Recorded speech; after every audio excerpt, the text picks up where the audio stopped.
मैं Pramod Kumar Singh achievers junction द्वारा 24 सितंबर को 8 बजे रात को जो आयोजन भोजपुरी के भीष्म पितामह पांडे कपिल जी पर आयोजित हो रहा है, उसके लिए इस पूरे मंच को और इसके संयोजक मनोज भाऊ जी को मैं साधुवाद देता हूं।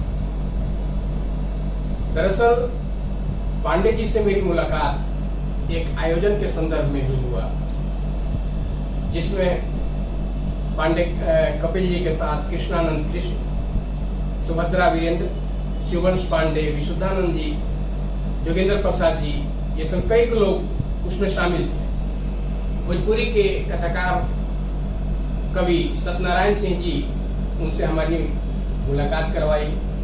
उनकी सहजता और आत्मीयता से मैं इतना अभिभूत हुआ कि उनसे मेरा यह संबंध लगातार चलता रहा। दैनिक जागरण की जब स्थापना 2000 में हुई, पटना में शुरुआत हुई, तो उसमें मैं एक कॉलम चलाता था, शख्सियत। उसी संदर्भ में कपिल जी के पास जब मैं गया तो एक चीज उन्होंने पूछा कि शरबत पिएगा कि रस। हमको ये बात थोड़ी समझ में नहीं आई। बाद में उन्होंने बताया कि गुड़ का मतलब रस और चीनी वाला मतलब शरबत। भाषा के संदर्भ में इतनी सजगता शायद ही किसी रचनाकार में देखने को मिली।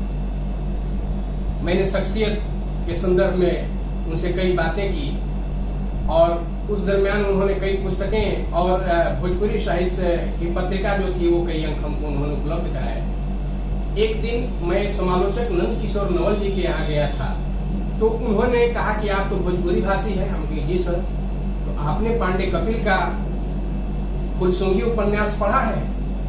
जरूर पढ़िए, बहुत ही क्लासिक उपन्यास है। इसके बाद में सीधे वहां से कपिल जी के यहाँ गया और उनसे उस उपन्यास के बारे में चर्चा की।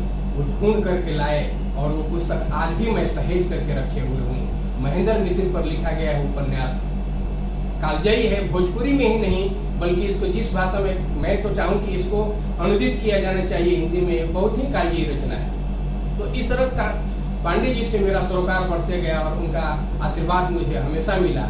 और वैसे लोगों पर इस तरह का आयोजन करके अचीवर्स जंक्शन और मनोज भाऊ, जिन्होंने हिंदी भोजपुरी में न सिर्फ कई तरह के सकारात्मक कार्य किए बल्कि विदेशों तक में भोजपुरी को सम्मानित कराने में, स्थापित कराने में महत्वपूर्ण भूमिका अदा की।